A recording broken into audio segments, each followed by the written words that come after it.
गुरु ब्रह्म महिमालेक शरणम गुरु ब्रह्म महिमालेक शरणम गुरु ब्रह्म महिमालेक शरणम। गुरु कृपा यूट्यूब चैनल तरफरु आपण मानकु स्वागत जनाई आरंभ करने को जाउछि। 2025 मसीहा मार्च मासरे 12 गोटी राशिर मासिक राशिफल। यही राशिफल आरंभ करने पूर्वर आपण मानकु मोर अनुरोध, जेउ माने प्रथम करी यही चैनल को आसुछंती से माने गोटिए सब्सक्राइब करंतु और पाखरे आसुथिबा बेल आइकन को दबाई दियंतु, जहा द्वारा कि आमर जेउ समय रे वीडियो अपलोड हेबो सर्वप्रथमे आपण मानक पाखरे पहुंची पारिबो। जेउ मानकर ग्रहर असुविधा सकाशे विवाह रे विलंब हेउची किंबा चाकरी करने को जाउथिबा समय रे चाकरी हेउ नाही, बहुत थर एंट्रांस देई फेल हेउछंती, सेमाने निजर जन्म तारीख, जन्म समय और जन्म स्थान यही चैनल रे दिया जाउथिबा तळ मेल आईडी रे प्रेरण करंतु। ताहार पुंखानुपुंख विचार करा जाई प्रतिकार मान आपण को जणाई दिया जिवो। आसंतु एबे जानिबा 2025 मसीहा मार्च मासरे मेष राशिर मासिक राशिफल। मेष राशिर प्रथमार्धर्गी रवि ग्रहंकर शुभ फल मिलिबो। रवि ग्रह मेष राशि को एकादश रे आरोहिचंती। एकादश रवि सर्वदा शुभ फल दियंती। एकादश गृह आय गृह, हठात आपणकर आय रे अचानक वृद्धि पाइबो। पूर्वरु जहा भाबी नथिले ताहा यही समय रे ही हेबो।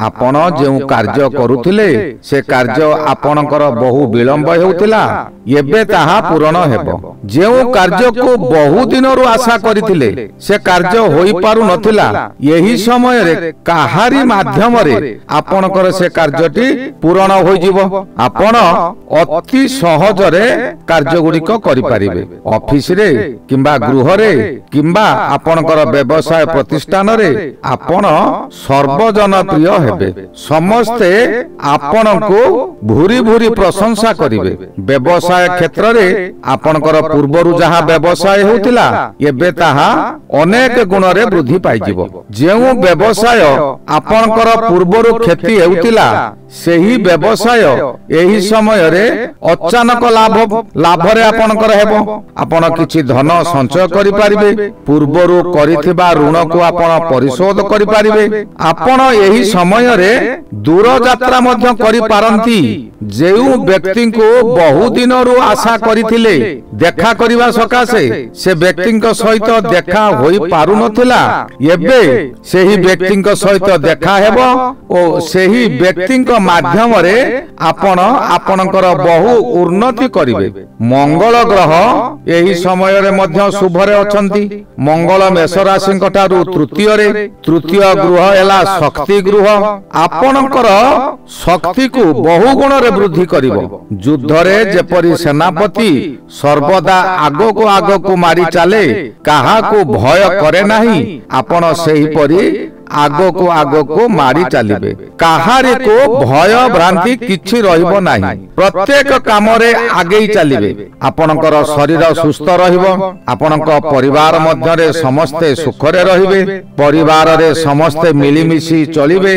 यही समय रे आपणकर भाई माने आपणकर कांध को कांध मिसाई चलिबे बा आपण को सहाय्य करिवे। आपण प्रत्येक स्थान रे विजय लाभ करिवे। आपणकर कला कौशल वृद्धि पाइबो। आपण जेउ कार्य पूर्वरु करि पारु नथिले से कार्य को यही समय रे अति सहज रे करि पारिबे। बृहस्पति महाग्रह मेष राशि को द्वितीय रे भ्रमण करूछंती। वर्तमान बृहस्पति वक्री रूप पुनराय मार्गी होई सारिलेनी। मार्गी समय रे बाकिया थिबा समस्त कार्य मान शेष करी अन्य राशि को गमन करिवे।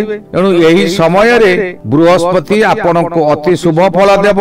ज्योतिष शास्त्र रे अछि बृहस्पति चलनर ମାସକ ପୂର୍ବରୁ ସାଇଲେଣ୍ଟ ରୁହନ୍ତି, ଅର୍ଥାତ୍ କିଛି ଶୁଭ କର୍ମ କି ଅଶୁଭ କର୍ମ କିଛି କରନ୍ତି ନାହିଁ। କିନ୍ତୁ ଏହା 2 ମାସ ଥିବାରୁ ଏହି ସମୟରେ ଅତି ଶୁଭ ଫଳ ଦେବ। ବୃହସ୍ପତି ଆସନ୍ତା ମେ ମାସରେ ମିଥୁନ ରାଶିକୁ ଗମନ କରିବେ। ଏହି ମାର୍ଚ୍ଚ ମାସଟି ଆପଣଙ୍କ ପାଇଁ ବୃହସ୍ପତି ବରଦାନ ସଦୃଶ ଫଳ ଦେବେ।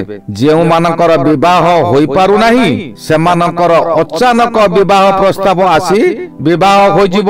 ଯେଉଁମାନଙ୍କର ସନ୍ତାନ ସନ୍ତତି ବହୁଦିନ ହେଲା ହେଉନାହିଁ, ବୃହସ୍ପତି ସନ୍ତାନ କାରକ ଗ୍ରହ ହୋଇଥିବାରୁ ଓ ଦ୍ୱିତୀୟ ପରିବାର ଗୃହରେ ରହିଥିବାରୁ ନୂତନ ଅତିଥି ଅର୍ଥାତ୍ ସନ୍ତାନଟିଏ ଆପଣଙ୍କ ଗୃହରେ ପ୍ରବେଶ କରିବ।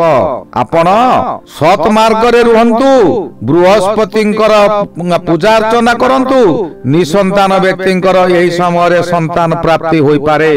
ଶୁକ୍ର ଗ୍ରହ ମଧ୍ୟ ଶୁଭରେ ରହୁଛନ୍ତି। ଶୁକ୍ର ଏକାଦଶରେ, ଏକାଦଶ ଶୁକ୍ର ଅତି ଶୁଭ ଫଳ ଦିଅନ୍ତି।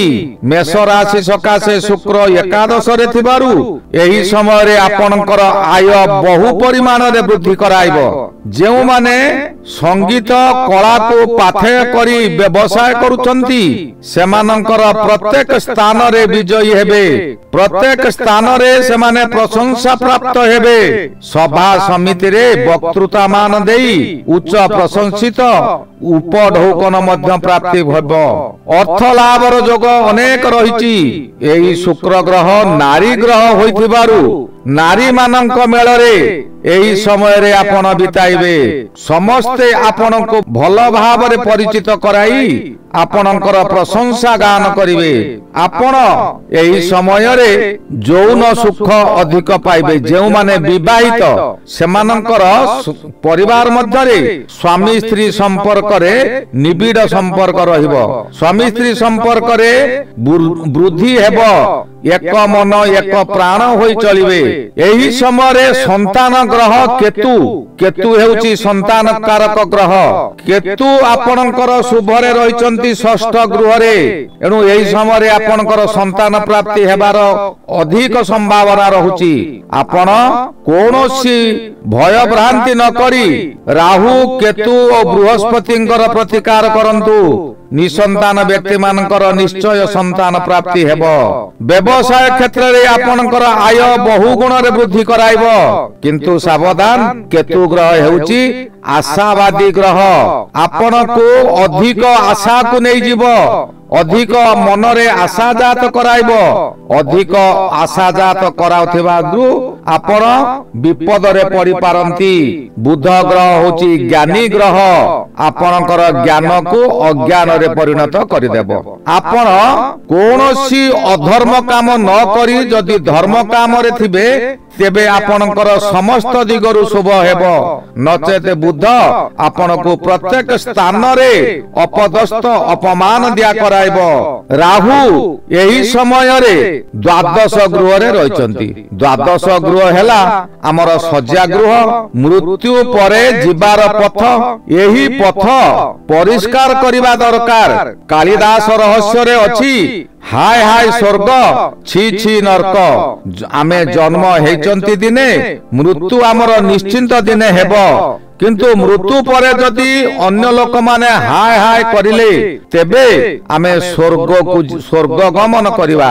ଏହି ଦ୍ୱାଦଶ ଗୃହ ହେଉଛି ସ୍ୱର୍ଗକୁ ଯିବାର ବାଟ। ପୂର୍ବରୁ ଆମେ ଯେଉଁ କର୍ମ କରିଛନ୍ତି ସେହି କର୍ମର ଫଳ ଏହି ସମୟରେ ମିଳିବ। ରାହୁ ଗ୍ରହ ସର୍ବଦା ଆମର କର୍ମ ଫଳକୁ ଅପେକ୍ଷା କରିଥାନ୍ତି। ଆମେ ଯେଉଁ କର୍ମ କରିବା ସେହି କର୍ମର ଫଳ ଆମକୁ ଏହି ସମୟରେ ରାହୁ ଗ୍ରହ ହିଁ ଦେବେ। ଭଲ କାମ କରିଥିଲେ ଭଲ କାମ ହେବ, ଖରାପ କାର୍ଯ୍ୟ କରିଥିଲେ ଖରାପ କାର୍ଯ୍ୟ ହେବ। ବୁଧ ଗ୍ରହ ହେଉଛନ୍ତି ଜ୍ଞାନୀ ଗ୍ରହ। ତେଣୁ ରାହୁ ବୁଧ ଗୋଟିଏ ଗ୍ରହର ମାଲିକ। ବୁଧ ଯାହା କରିବେ ରାହୁ ମଧ୍ୟ ସେୟା କରିବେ। ବୁଧ ଆପଣଙ୍କୁ ଅଜ୍ଞାନ ପଥକୁ ନେଇଯିବାକୁ ଚେଷ୍ଟା କରିବ। ଆପଣ କିନ୍ତୁ ସତ୍ ପଥରେ ରୁହନ୍ତୁ, ଅଜ୍ଞାନ ପଥକୁ ଯାଆନ୍ତୁ ନାହିଁ, ଅନ୍ୟାୟ କାର୍ଯ୍ୟ କରନ୍ତୁ ନାହିଁ। ଅନ୍ୟାୟ କାର୍ଯ୍ୟ କଲେ ରାହୁ ଏହି ସମୟରେ ଭୀଷଣ ଦଣ୍ଡ ଦେବେ, ଆପଣଙ୍କର ମସ୍ତିଷ୍କକୁ ବିକୃତି କରାଇଦେବ। ଆପଣ ଭଲ କଥା କହିଲେ ବି ଲୋକମାନେ ଖରାପ ବୁଝିବେ। ଆପଣ ଭାବୁଥିବେ ମୁଁ ଭଲ କଥା କହୁଛି, କିନ୍ତୁ ସେ କଥାଟି ନିଶ୍ଚିନ୍ତ ଅନ୍ୟମାନଙ୍କୁ ବାଧିଲା ଭଳିଆ କଥା ହେଇଥିବ। କାରଣ ଆପଣଙ୍କର ମଙ୍ଗଳ, ରବି, ବୃହସ୍ପତି ଏମାନେ ସୁଗ୍ରହ ଆପଣଙ୍କୁ ସୁଖ ଦେଉଥିବେ। ଆପଣ ଭାବିବେ ମୁଁ ଯାହା କରିବି ସବୁ ଭଲ କରିବି, ଯାହା କରୁଛି ସବୁ ଭଲ କରୁଛି, ତାହା କେବେ ଭଲ ହେବ ନାହିଁ।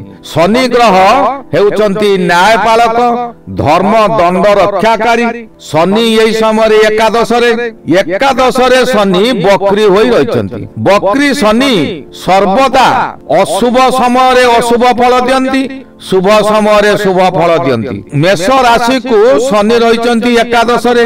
ଏକାଦଶ ଶନି ସର୍ବଦା ଶୁଭ ଫଳ ଦେବା କଥା, କିନ୍ତୁ ଶନିଙ୍କର ତୃତୀୟ ଦୃଷ୍ଟି ମେଷ ରାଶି ଉପରେ ରହୁଛି। ଏଣୁ ଏହି ସମୟରେ ଶନି ମଧ୍ୟ ଶୁଭ ଫଳ ଦେଇପାରିବେ ନାହିଁ।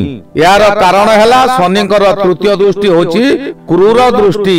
ଏହି କ୍ରୂର ଦୃଷ୍ଟି ଦ୍ୱାରା ଆପଣଙ୍କୁ ଶନି କୌଣସି ଜାଗାରେ ବନ୍ଧନ କରାଇ ଦେଇପାରେ କିମ୍ବା ବନ୍ଧନ ଭଳି ଅବସ୍ଥା ମଧ୍ୟ ଆଣିଦେଇପାରେ। ଆପଣ ସତର୍କ ରୁହନ୍ତୁ, ଆପଣ କେବେ ବିଚଳିତ ହୁଅନ୍ତୁ ନାହିଁ। ସର୍ବଦା ଧର୍ମ କାମରେ ଆପଣ ଆଗେଇ ଚାଲନ୍ତୁ। ଦୁଃଖୀ ରଙ୍କିଙ୍କର ସେବା କରନ୍ତୁ, ଅସହାୟ ବ୍ୟକ୍ତି ମାନଙ୍କର ସେବା କରନ୍ତୁ, ସେବା ଯତ୍ନ କରନ୍ତୁ, ଖାଦ୍ୟ ଦିଅନ୍ତୁ। ଛୋଟ ଛୋଟ 8 ବର୍ଷରୁ କମ ବାଳକ ବାଳିକା ମାନଙ୍କୁ ନୂତନ ବସ୍ତ୍ର ଦାନ କରନ୍ତୁ। ପ୍ରତ୍ୟେକ ଶନିବାର ଦିନ ଆପଣ ନିଶ୍ଚିନ୍ତ ବିରିରେ ତିଆରି କିଛି ଜିନିଷ ନିଜେ ଖାଆନ୍ତୁ ଓ ପିଲାମାନଙ୍କ ମଧ୍ୟରେ ବଣ୍ଟନ କରନ୍ତୁ। ଆପଣଙ୍କର ଏ ମାସଟି ଅତି ଶୁଭରେ କଟିବ। ଏହି ଗଲା 2025 ମସିହା ମାର୍ଚ୍ଚ ମାସରେ ମେଷ ରାଶିର ମାସିକ ରାଶିଫଳ। यार परवर्ती राशि वृष राशि विषय आलोचना करिबा से पर्यंत विदाय दियंतु। श्री गुरु महिमा अलेख शरण, श्री गुरु महिमा अलेख शरण, श्री गुरु महिमा अलेख शरण शरण शरण।